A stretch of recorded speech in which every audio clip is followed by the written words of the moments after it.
Dante's Boxing Nation, what's going on, guys? So breaking news, WBC President Mauricio Suleiman, he just came out announcing that David Benavides will be Canelo Alvarez's mandatory in March, which means if the WBC does what they're supposed to do, then there's a very good chance that Canelo Alvarez is going to be stripped again. Or maybe I should say he's going to be forced to vacate his title again. Canelo Alvarez has vacated so many titles to avoid mandatories, I've almost lost count. He vacated the WBC title to avoid Gennady Golovkin. He later on vacated the WBC title to avoid his mandatory Jamal Charlo. Then he vacated the IBF belt to avoid Sergey Derevyanchenko. So with that all being surmised, here's what the WBC president said. A lot of people do want to see that fight. They see that as the next logical step from Canelo Alvarez. So would there be any urgency to sort of put that mandatory on so Canelo does fight, end up forcing through David Benavides as Canelo's fight? Yeah, it's very possible. The Benavides confirms his status as mandatory in March. If Canelo has a fight for May, they are in the same company. They're already talking. They've been negotiating. We're leaving them to negotiate, and we will see what happens for May, and then the WBC can intervene. Now, Mauricio, he says that he's going to order David Benavides to become the official mandatory in March, and then he's going to intervene if they can't come to an agreement when they negotiate, because he's saying they're negotiating now. So when he says he's going to intervene if they can't come to an agreement, does this mean he's basically just giving Canelo Alvarez the heads up? He needs to hurry up and make his announcement of who his next opponent is before March? Or is he saying that he's going to actually order Canelo to fight David Benavides in May? We know that's most likely not the case. Now, and it's pretty interesting because you have Mauricio saying that they're negotiating the fight, but Canelo's trainer, Eddie Reynoso, he just recently did an interview where he said we have to be very careful with how we match Canelo Alvarez because these are his last years in the sport.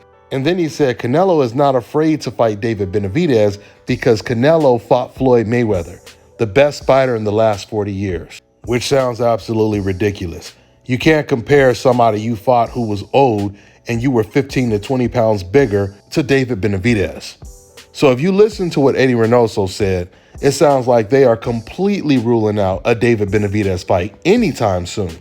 And then, of course, Canelo Alvarez recently came out and he said his next opponent is going to be an American. Now, when Canelo said that, that automatically ruled out David Benavides and Jaime Munguia. But could it be possible that Canelo Alvarez is throwing everyone off and he is going to do the unthinkable and take the most dangerous fight, fighting the guy that the whole boxing world wants to see him fight against, which is David Benavides? That's too hard to believe.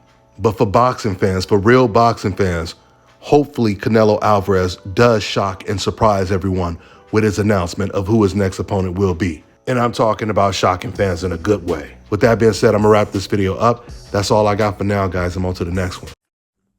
Fellas, I've got some great news for you. If you've lost your hair or have a receding hairline, the time has come when you can finally get your hairline back through a process called scalp micropigmentation. So here's how it works. It's a hair tattoo that replicates the look of your hair follicles when you have fully shaved it down. So to get this hookup, make sure you follow and contact my man Scalp Carolinas on Instagram. All right, now check this out, guys. If you're looking to repair eczema scars, burns and bruises, dark spots and blemishes, Fever blisters, diabetic ulcers. this right here is the perfect product for you guys. It's called Elo de Key Face and Body Oil. Athletes and top-ranking boxers, they're also using it after training to reduce swelling, inflammation, and to ease the pain. So get yours today. Go to elodekey.com. Like them on Facebook and follow them on Instagram.